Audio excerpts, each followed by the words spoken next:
Hello, this is Steve Dupree of NowEnergetics.com.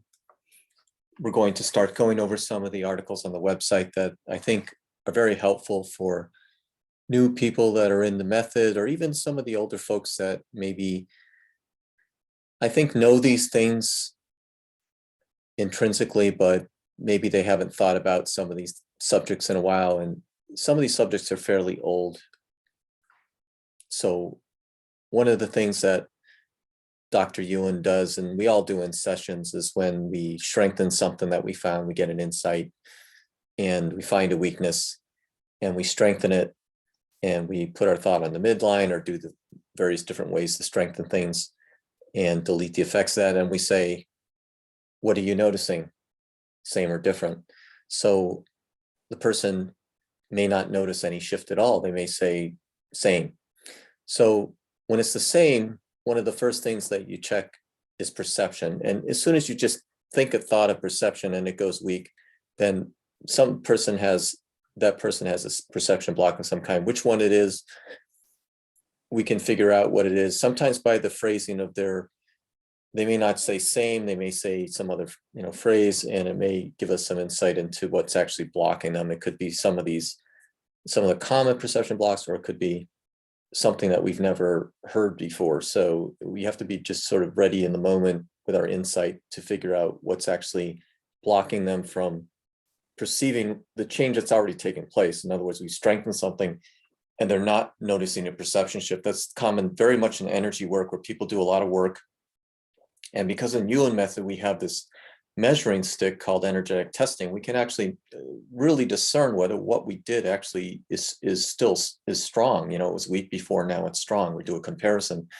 And so we can say to the person that, your perception is off, basically. So you'll often hear Dr. YUEN say that. He'll say perception, or your perception is off. So what he means by that is, and what I mean by that is, there are many elements of perception that can block whether you can notice a shift or not. So it's not just one thing. And Dr. YUEN's often said, it's tough getting perception right. And what he means by that is, you'd have very clear perception in yourself to get insights, but also, with the clients that you work with or people that you work with. So I wrote this article some time ago, collecting up all the perception blocks that he's talked about in the decades that he's created and done this work. And so I just like to go over some of these perception blocks. They're on the Now Energetics Facebook page, and they're in the section of the basics down at the bottom here. I have to scroll all the way here, but clearing perception blocks, shift by clearing your perception blocks. It used to be called the 16 common blocks or something, and I just shortened it. So some people are sometimes confused because it's a bit wordy, but basically there's a section, it kind of talks about what is perception when someone doesn't perceive a shift and so on, not consciously aware of a shift, and they don't have any awareness of what just happened. So that's very common, where folks they just have no awareness. They just need some strengthening and clearing of certain blocks. So one of the things I have here is, in the additional resources, is a PDF.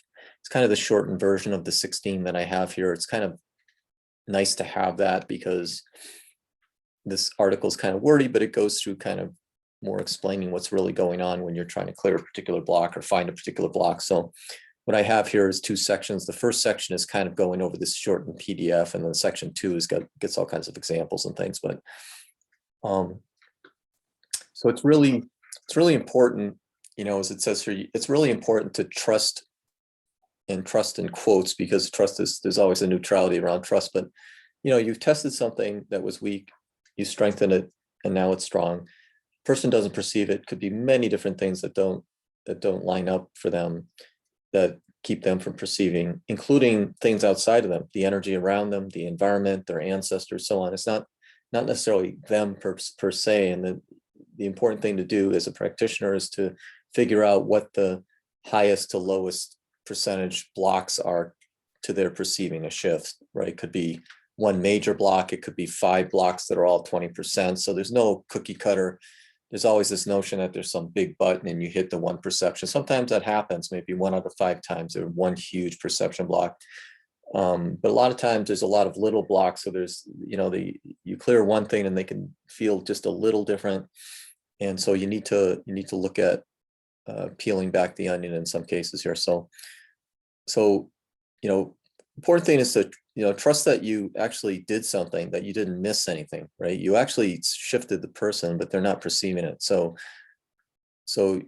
you go into the elements of perception, and perception goes weak. If you think the thought, it goes weak, you go into perception. So there's different ways, there's different elements of perception, from the highest, the most common ones, the, kind of the lowest. And it, basically goes through here, the article goes through just testing the word. And then one of the things you can do in the abstract with YUEN method is you don't have to actually know what's on this page. So you can say, well, whatever that page that Stephen had for perception blocks, let's just, your perception went weak. If I think of that page, the page goes weak. So I'm just going to take that web page. I'm going to strengthen everything without naming it, right? So there's 16 particular blocks on here. I'm going to strengthen it without naming it. And then ask the person again if they notice same or different. So there are a lot of things that you can do that are kind of shortcuts. You can actually, you don't have to feel like you're in a normal learning situation where, you learn things in bits and pieces and you don't quite get it right at first or something like that. You can use other people's work. It's in the field for you to use the work. So it's very, very common. And actually people don't believe they can do this, that they can just apply something, through a page or something that someone wrote down or something, but you can, or something that somebody did 3 days ago, say, well, what John did 3 days ago, I'm just going to apply that to you right now. So you could do all kinds of blocks like that, clearing blocks like that, if it goes weak, so, or if you're not sure, just apply the whole page, that type of thing. So, but anyway, so that's just kind of a little bit of a tangent. As you get further on with this method, realize that you can do all these things, that you're not restricted by having to go through some rote list, what's number 4A kind of thing. You can just, use your insight in the moment. And this is just background information for you to read, get in your field, so you can realize the many things that can cause someone to not perceive, a shift. They can be very, very strange things. They can be common things. So that's kind of my point here.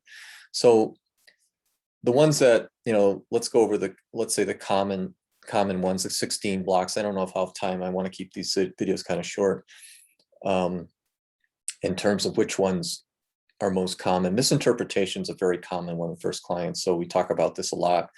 Dr. YUEN talks about it a lot. So a lot of times people just can't interpret what's going on. They can't tell the difference between what's the same, not the same, what's different, what's not different, what's changing, what's not changing. So at a real basic level, if there's a weakness in any kind of misinterpretation, which is this hexagon here, it's actually an octagon now to a certain extent, but, and they may tell you that in the way they answer your question is same or different.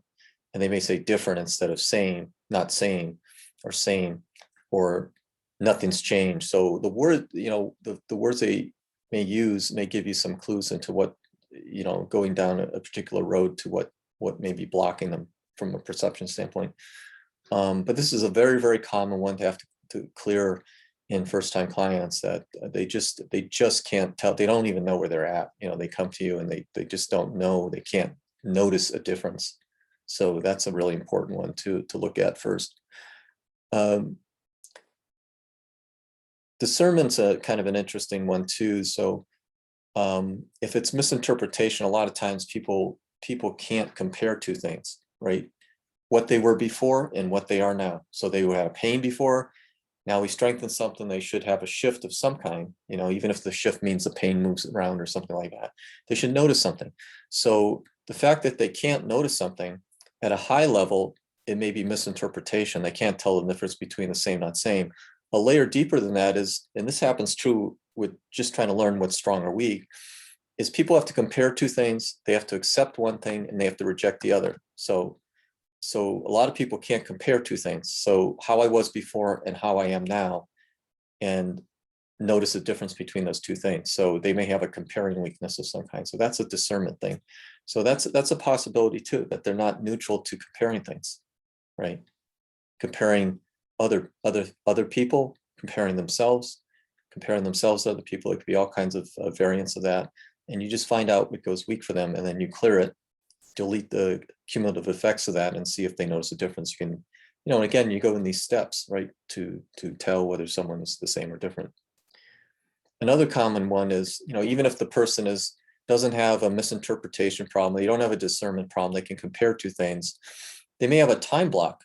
So a time block is a very odd thing that, most modalities won't even talk about this, but this is what keeps people from, that go to other energy practitioners and they never notice any difference. That for one thing, they may not have the ability to go through this kind of list of perception blocks, but at the same time, there's no notion of even looking at a time element that could be causing a block. So as an example here, someone could have a 3-week time block. So what does that mean? It means that no matter what you do, you can clear misperception, you can clear anything you want. Until you clear that time weakness, the person's not going to notice anything, right? So this time element is very important. And what is time? What are the elements of time? Well, it's anything from forever to this moment, right? We call it never, but it's like, well, I'll never perceive this. They have a weakness to never or forever.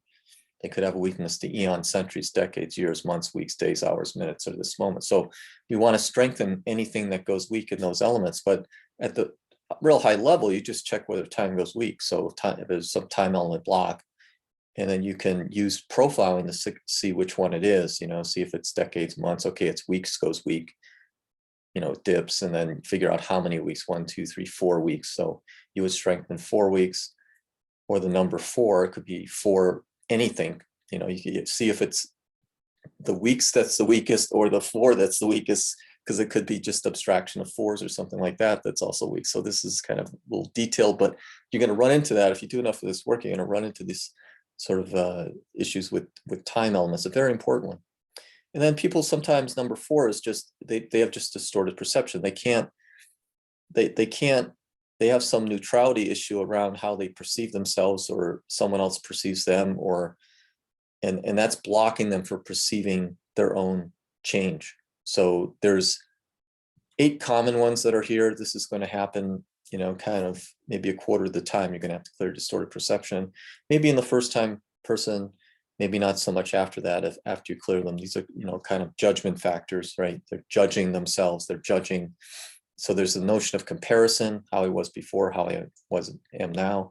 And then there's also judgment of that. Oh, gee, I can't, if I change, everyone will see that I'm different than I was before. And I can't do that because I have a weakness to people perceiving me as different, as an example. So all kinds of things can distort your perception. And it could be from an ancestor, that they didn't want to be noticed, right? So if anything changes with them, there'll be some issue with that. So you may have to clear, not necessarily a person, you may have to clear an ancestor, right? So the other one is just the conscious awareness of a shift. So there's all kinds of kind of keywords where people will feed you the answer of why they're not shifting, well, I never get improvement. These things never go away. I can't get stable. These things last forever. These things are never over. Over and over, it comes back, go away, come back, all those kind of phrases give you some insights into what their ability to actually hold on to and have a conscious awareness and be energetically strong to actually holding on to a shift, right? So they may have things pulling it back. So conscious awareness of shift is important. Number 6 is kind of important, and it kind of scares a lot of people too. When you get early on in this method, you may strengthen something for someone and it may just get 1,000 times worse. The person, oh my God, my back hurts 100 times more than it did before I even came here. So, a lot of times this will scare people away a bit because, the kind of things that we do so quickly, it's in a millisecond. So people aren't used to that. If you go through, some kind of massage therapy, something like that, you notice things just stretch out. But when some things happen so quickly like this, we can sometimes get kind of a little bit frightened about things that go in the opposite direction, right? So we're usually neutral to things going really bad, but at the same time, if a person notices that they have intensified symptoms, what we can do is just check very quickly reverse perception. If it goes weak, clear it immediately, clear reverse perception. So what it is it's kind of the notion of someone feels bad about getting better, right? So if something gets better, they feel 100 times worse, right? So another issue of judgment, they don't want to, It could be something as simple as they don't want to stick up, right? They want to be a martyr. Everybody else has got to get better before me, right? So their energy may create the situation and the manifestation of something that feels 100 times worse as soon as you make some improvement with them. So just be aware of that. Number 7, self-sabotage. Well, it used to be the pentagon of ready, willing, able, deserving, committed. There were a bunch of other ones too. There were probably about 12 of those in the old lists. But I'm not ready, I'm not willing, I'm not able, I'm not deserving, I'm not committed to getting better, right? So someone could self-sabotage themselves. Well, I'm not deserving. Well, where does that come from? Ancestors, whatever. It could be their own experiences, could be karma. They didn't give something to someone else that they deserve, so there's some karma. Well, that person with that karma is keeping them from perceiving through self-sabotage, right? Through the tether of deservingness, right? Willing, able, all these things, right? So it could be other shades of this too, but those are the most common ones. Self-sabotage. So I won't let myself notice that I'm better, right? And it could be, again, it could be their block, it could be from outside them, it could be from a karma. We have to delve into all those things to clear those types of things. Insufficient, incomplete perception. There was a hexagon of these at one time. I think there were more elements of this, but what we don't want is incomplete perception, right? Oh, I only get it. I'll perceive it, but I'll perceive it for 1 minute and then it goes away, right? I had 100% perception for 1 minute and it went away. So this hexagon talks, it kind of strengthens all these elements in groups of 1, 2, 3, 4, 5, 6, the entire thing. So you want to be quickly perceiving something. You want to have a total perception of it, 100%. You want it complete. You want it absolute. You want it perfectly. You want it all, right? You don't want to perceive something 100%, 1% of the time. You want 100%, 100% of the time. Okay, so that's what this hexagon does. It's like, okay, person's perceiving it, but they're going up and down with going in and out of their symptom, right? So it could be this incomplete perception. The range effects is an interesting one that people won't let themselves get to 100% with infinite potential. We talk about that when we strengthen something to 100% with infinite potential. A lot of times people are weak to zeros, poverty-stricken mentality, or they're weak to being 100%, right? Nothing can be better than 100%. They don't feel 100, never felt 100% in their whole life. So there's a block to even as you strengthen something and it's reaching 100%, never mind going to infinite potential, a person may have a range weakness there that it could be 60%, right? So there could be something in their makeup, their ancestors, whatever, karmically, that they hit a block and that, you strengthen them 100% infinite potential, but they only feel 60%. So this is kind of a weird one where they're feeling some of it, but they have some range effect, right? Because they, let's say an F grade is like a under 60%, right? So they may have some karma with failing people or something like that. So it's around 60% instead of something that's right at the extremes of 0 or 100. Those are the most common ones, as people are weak to deleting everything to 0 to minus infinity, meaning they want to hold on to something. They won't let it go to 0 or minus infinity, completely resolved, or they won't let it be 100%, more than 100% better. You can be 500% better. You can be 1,000,000% better, right? So it's not just, that's why I call it the range effect. It's like a grade, 0 to 100%. So the other one is, kind of mixing up your perception when you're thinking, number 10. And that's very common because people think a lot with their left brain and they think they're perceiving when they're still thinking.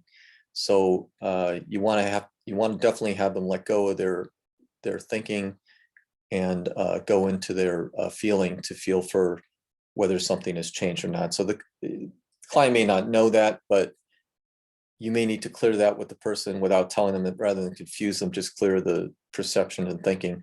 There are other elements too, perception with feeling with thinking, so on. So there's all reactions with thinking, all these kind of things. So I just list a few of them in number 10. And also the need to get specific. A lot of times when you strengthen something, non-specifically, like you have a issue with an ancestor with rejection from 200 years ago or something like that, you may just say ancestor, and person may be perfectionist, so they may want a more specific answer. Their energy will tell you that. They won't tell you that necessarily, but their energy will tell you that that goes weak. The need to get specific goes weak. So they won't even perceive it without you getting more specific. Well, the point is, you don't want to get specific in most cases. You want to be as general as possible at first and only be specific if you need to be. So you want to strengthen the person so that the need to get specific is not a weakness for them. So you could be as general as you want and they'll still perceive a shift, right? So that's that element of it. You want to be as general as possible. You don't want to be perfectionist on your side, and you don't want the other person to be a perfectionist either, right? So you want to clear that energy so they can take a general strengthening and perceive a change, because you want to do the most good. You don't want them stuck in their needing. If you say there's a million issues, triggers, and choices, who's going to name a million of them, right? You want to just, if it's a million, you strengthen a million, delete the cumulative effects. So you don't want to have to enumerate all of them. So imprints are kind of interesting. So you could have different, and we have to clear this sometimes, the memories that are imprinted in a physical area from some symptom. And it could be not even from you. It could be from an ancestor or something like that, all kinds of things. So I won't get too specific with that, but imprints is a pretty deep one. In the longer version of this, at the bottom of this page, it gives you more examples. So some people have requirements, rules, and conditions. This isn't one really that YUEN talks about a lot. It's one that I made up over time because I kept seeing that people they were kind of stuck, and it's because they had some rules in their head about what had to happen before they could feel anything change. In other words, they had to work hard. I'll give you an example. They had to work hard at everything their whole life. So you can't hand them a millisecond change that's going to get rid of their back pain that they've had for 20 years. They just won't accept it. So they have a rule that, yeah, I work so hard for things in my life that I'm going to have to work really hard to get rid of this back pain or some other thing. So they have a rule or condition or requirement that is imprinted in their energy before they'll perceive a shift. So we want to clear that so they don't have any of that, right? That doesn't help them at all to have that stuck point. So there's a good discussion of this in the longer version, but just remember, if that comes up in someone's energy, this is actually a really interesting one. Maybe we'll go over 13 a little bit later. So let's see where we are, 23 minutes. So karmic influences, really interesting one too. Very, very common. Maybe 1 out of 4 times you're going to have some other, especially with first-time clients. Once you have a client or a person that's already been cleared and is fairly, has been doing YUEN Method for a while or whatever, you're still going to come up with karmic influences, but the biggest ones usually come up on the first few sessions with somebody, where you have these huge things that are blocking. And those are the most pressing because those are the ancestors, descendants, so on, spirit attachments, whatever. They're the ones that know that what you're doing, and they're going to ratchet up the signal. So you want to get those cleared out of the way first if they're blocking perception of, and they will block because they want their voices heard, right? They have something they need cleared. They're in spirit. They can't clear their own karma in spirit. We can clear it for them, but they can't. So your client doesn't know this, but that's the way we're going to have to, that's the way we do the most good and have them let loose of their tether, because they could be tethering into some area and causing a symptom for someone. It's not even the person, the person that you're working with, their ancestor. So they're often very, very, I won't say vocal, but with their energy, they're very vocal, in terms of, making the person think it's something they did. I picked up a chair and that's why I did. No, it's something that has to do with an ancestor. If it goes weak, go into an ancestor, that's what it is. So the 15th is having, the true and not true. Truth is a big triggering word for a lot of people. So I created this pentagon because I kept seeing things come up over and over again. So people have a lot of blocks related to truth. They're searching for truth. Did they find the truth? Did someone lie to them? Did they know the truth? Do they believe the truth? Do they accept the truth? So these are all different elements, and there's probably 3 or 4 other ones that you could put in there that if they go weak, these are just examples that I have, but truth is a big triggering thing. You want to be able to clear that from someone so they don't have some issue with, what you clear as being, they have to have some litmus test of true or not true, because they have so many times in their life where they didn't know the truth, as an example. Another big one is the opposites, number 16, last one here. So much of what we clear, people have exactly the opposite problem of what they think it is. I fear failure. You check their energy. No, they don't. They fear success, and success goes weak, right? They think it's failure. They believe it's failure. Everything in their life is failing, so it must be failure is their issue. No, actually, it's the other. What goes weak could be the opposite. So opposites could be a huge thing for some folks, because as you work through a session, you may realize that everything they say is the opposite of what you intuit. So when this happens, you can actually go up a level and say, you know what? We've done 2 or 3 of these things, and everything you say and everything I've intuited is the opposite of what you said. So let's see how many opposites there are in your life, because you seem to have an issue with opposites. You seem to go to the opposite of whatever's going on. And because of that, you can't resolve anything because you're always on the opposite side of something. You can't strengthen anything because you're already on the side that's already strong, failure, as an example. So that's a really good one. And that's a huge one to clear. Actually, it's number 16, but I mean, it's like probably number 3 or 4, and especially with early sessions, you want to just count up the opposites. Here we use numerical profiling. I haven't talked about that yet. We'll be in a later video, but how many opposites? How many opposites has this person had that's affecting their ability to perceive something? And in this particular case, let's say it's success and failure, and we're trying to clear that for them. It's some abundance thing. And it's a bigger issue, right? We're going to try to clear abundance, but it's not about abundance. It's about opposites. It's about 2 or 3 other things. But at the base level of them noticing the difference, it could be the fact that they've had so many opposites, and their ancestors have had so many opposites, that it's a weight on them that doesn't allow them to perceive anything. It doesn't allow them to move forward with improvement. So you could just count up to a number. That's the best way to do it with opposites. How many opposites are affecting this person? 3,000, 4,000 opposites affecting them beyond infinite, let's say. So you just clear those things down to 0 minus infinity, and the cumulative effects of that. And it could be in their ancestors too. There's a bit of that. You could intuit, if it's coming from inside them, outside them. Let's say it's 80-20, outside them, inside them, right? So comes from mostly coming from an ancestor, but it's so infiltrated their lives that they actually trip themselves up with opposites now, because they think that that's part of their personality. It really isn't, but they think it is. And so we clear the opposite. That could be a huge release for somebody, right? So those are the 16 perception blocks. I thought 13 we were going to go over a little bit more, but like I said, there's a lot of there's the short list, and then there's the longer list at the bottom that gives you some examples. Requirements, rules, and conditions. Here's a really good one that I get a lot, is that people need to hear what you say. We can do these things silently. We can get an email and strengthen somebody. We can think about someone across the planet and strengthen them. We don't have to be in the same room. But someone might have a hear it block, a read it block. They have to see your face-to-face block. Here's the examples down here, by the way. I'm just kind of enumerating them. Really weird ones. They have to believe it first. They won't let you do it for them. So again, you're not 3 hours into the session here. You're going to learn this ahead of, pretty early on, if they can't feel a shift or something, that they just don't want anyone to do anything for them. So that, they don't think you're going to be smart enough to figure it out or whatever. So they have some block. So I call it the HGTV block. I got to do it myself. Don't tell me. I don't care if I don't use YUEN Method. I'm not going to let you strengthen me, because they have a do it yourself thing. I want to do everything myself. I actually had somebody with that. So real interesting one is people that need to be touched. The notion of healing. You got to touch someone to heal them. So some people have that weakness, right? It's not the top one, but it's up there.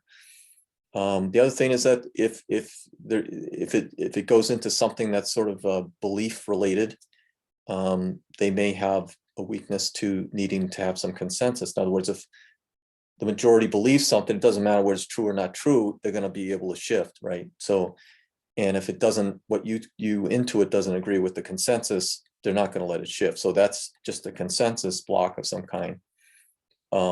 So that's their rule and condition, right? It's have to be consensus. They can't just, you can't just come up with something unique that's never been discussed before ever in the world. You have to have something that they've heard about before, that they have a consensus weakness. That's their rule. The other one is kind of the martyr effect, the you first effect, right? So they won't allow themselves to shift. So that's a real, they're afraid to show improvement. So that's a real kind of a hidden block for some people. But it's something that could come up. And again, these are all, different rules. And I've listed the ones that I could, that have come up in sessions, but there's probably some other ones.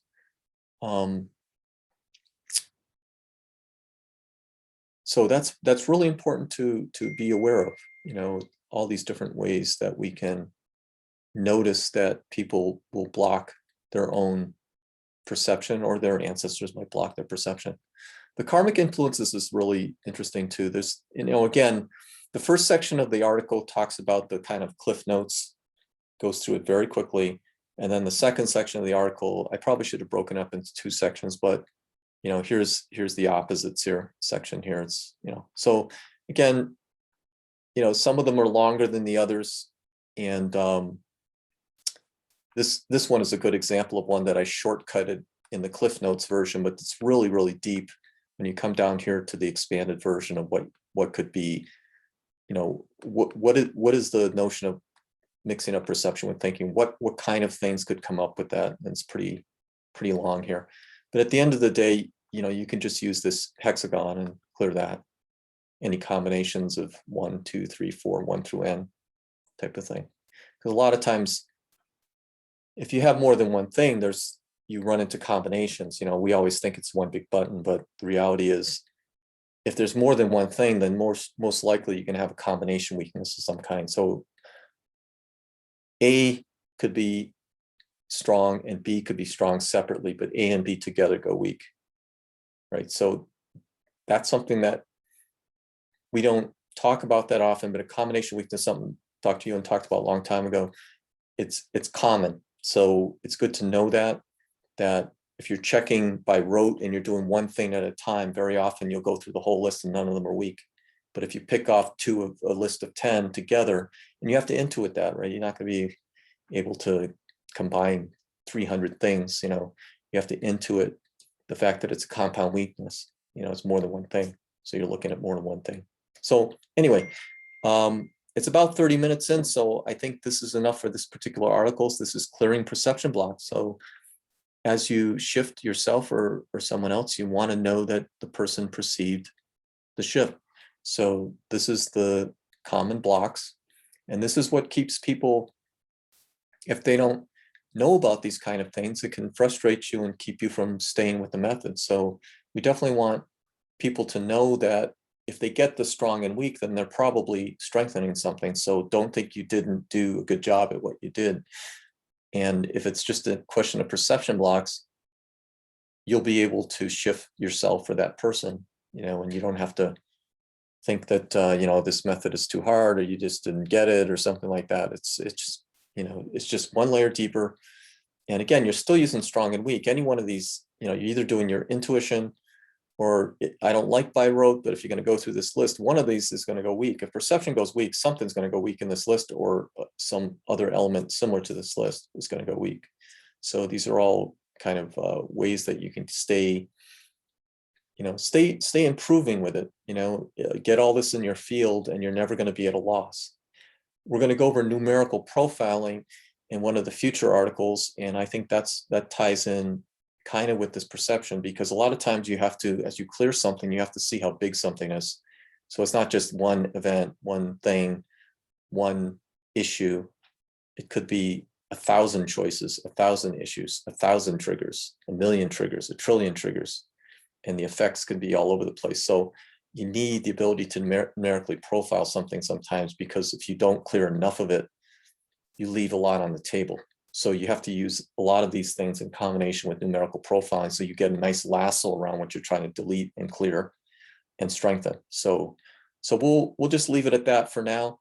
And thanks for watching my video, and we'll be back next time.